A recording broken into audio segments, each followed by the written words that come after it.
I've been sent a bunch of questions from a lovely group of very young students, so I'm going to answer them all in one hit here in this video. So the first question says, how did you find your passion for maths?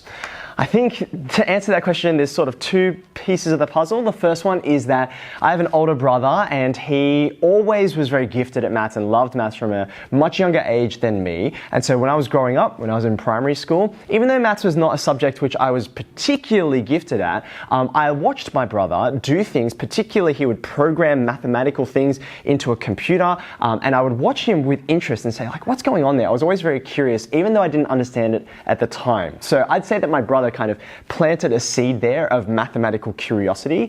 And then when I became a teacher, I started to realize that actually helping people learn things and making this idea click and make sense in someone's mind, that's something that I absolutely fell in love with. So I think that's part of why I enjoy maths so much, because that happens all the time when I'm teaching it. How hard is it to teach kids, and what's it like to be a teacher? It can be very challenging to teach kids in a sense, because everything that we're trying to do when we're teaching is meant to be something that is, you're trying to put your mind into a sort of mental acrobatics to wrap your head around a concept or an idea or a skill that you've never done before. And so by the nature of it, because you're doing that and the brain is, in some ways uncomfortable when it's trying to do something new like that, that is challenging. But at the same time, we're kind of built to learn.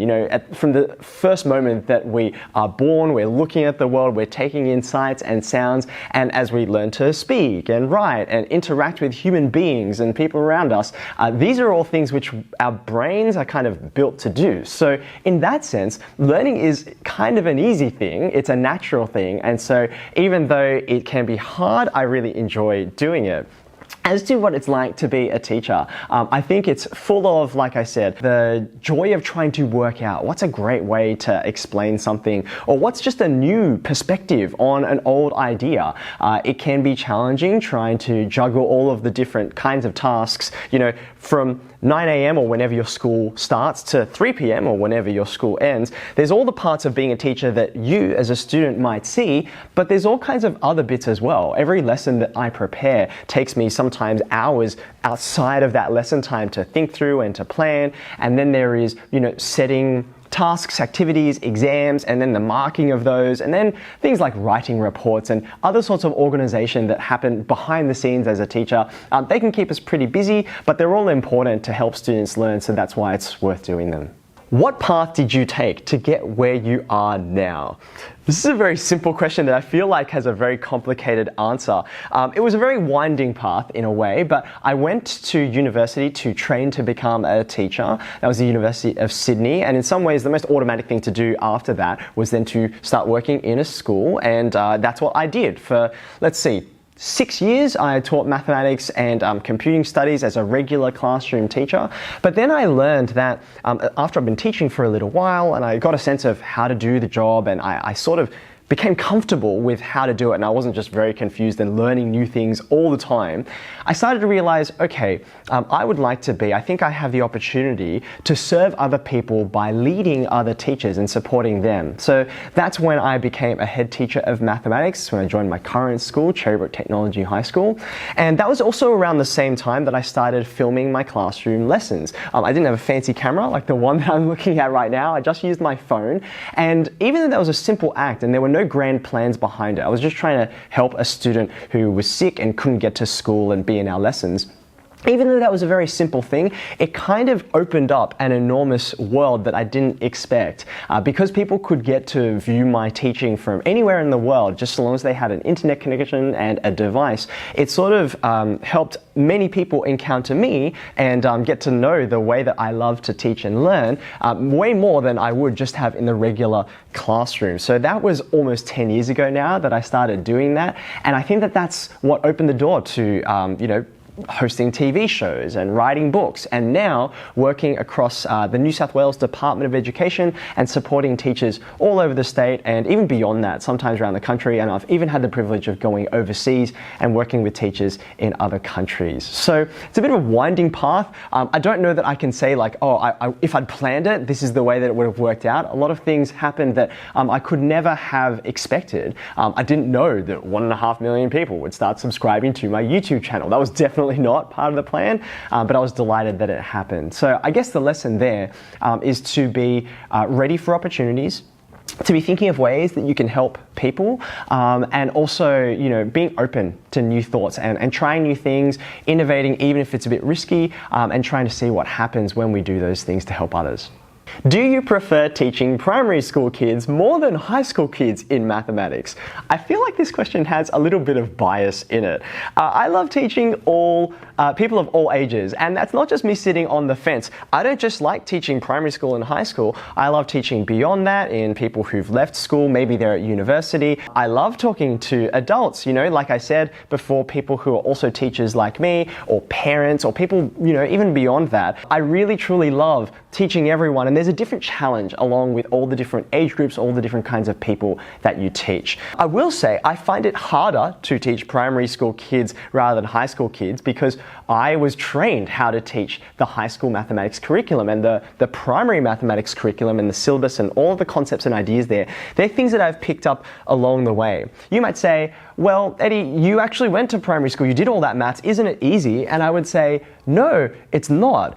Any more than being a patient in a hospital equips you to be a doctor, or eating a meal equips you to be a chef. There's all kinds of knowledge and skills sort of hiding in the background or hidden underneath that isn't obvious when you're learning it. It's only sort of becomes apparent when you're teaching it. So something as simple as, say, division. I remember the first time that I was trying to teach dividing to a group of very young students. And in high school, if you say something like 24 divided by 3, you expect the answer just to be 8, full stop, that's it, end of story. But in fact, 24 divided by 3 can mean how big are the groups if you divide up 24 into 3 even groups. So you would have 8 things in each group, and that's why the answer is 8.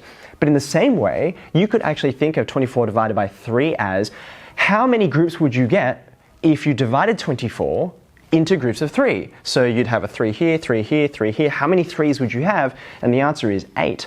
So those two things are called partition and quotition. And I didn't know that they existed back when I was learning to be a teacher at university and even as a high school teacher. So I find that more challenging, but I do enjoy it because I like learning things. So teaching primary school kids gives me the opportunity to learn even more stuff. Who is the teacher who inspired you to get to the place you are now? I cannot pick out a single teacher who was the inspiration, who helped me to get to where I am now and achieve the things that I've achieved. And that's because I had so many wonderful teachers who over the years sort of contributed each of the little bits to my story that make me the person who I am now. So for example, I could talk about Mrs. Yates, who was my drama teacher. I did drama from year 9 all the way through to year 12, and Mrs. Yates had me for the HSC, which were my final years of school.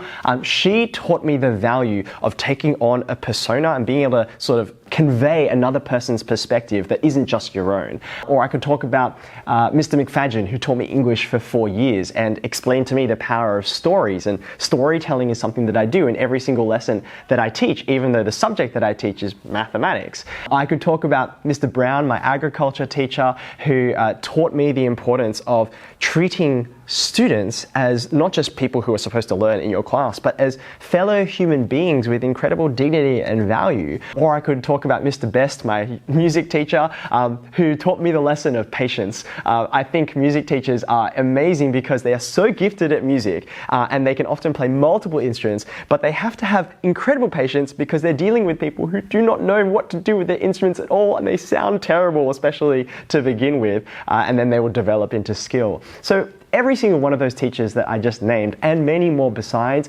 they each were inspirations to me, and I'm just very grateful to have had many of them who've mentored me and continue to teach me what it means to be a great teacher. How do you make maths look easy for kids who find it hard?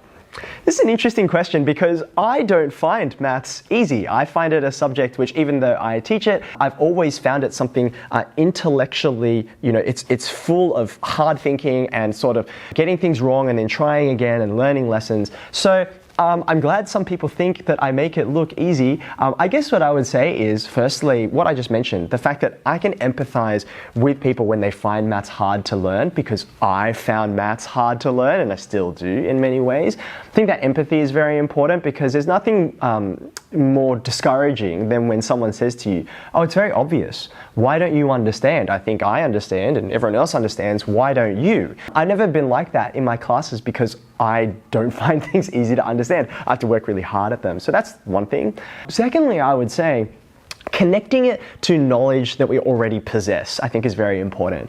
If you started reading a book and you started reading, instead of at the beginning, if you started reading in the middle, of course you would find it confusing because you don't know who any of the characters are. There's like all these kinds of events that have happened leading up to the thing you're reading about, but you don't know what any of those events were or what they mean. And so you'll kind of be thinking, what does this signify? What's the importance of this event happening? I don't know because I don't have any of the background knowledge. So often we learn mathematics and we kind of start in the middle, not intentionally, but maybe there were things from earlier on, maybe we were sick or maybe we changed from one school to another. There can be any number of reasons why we're missing, as it were, earlier chapters in the story of mathematics that we're learning. So it's hardly a surprise then that as we progress further, we might think, oh, I'm a bit confused. I've got gaps in my understanding and I'm trying to build, to change metaphors, on a sort of wobbly foundation, and that can lead to confusion. So I guess to try and help mathematics learning be easier rather than harder, it's important to be able to identify, like part of my job is to not just tell students and convey ideas, but to actually learn from students and listen and say, what is it that you already know? What are the things you don't know that actually are important to the things we're learning today? If I can identify what those are and address any weaknesses or gaps that you have, that will help you get a firmer grip on the new ideas, concepts, and skills that we're learning. So thank you for those questions. I hope you found those answers helpful. All the best in your mathematical learning journey. I hope I get to meet you one day.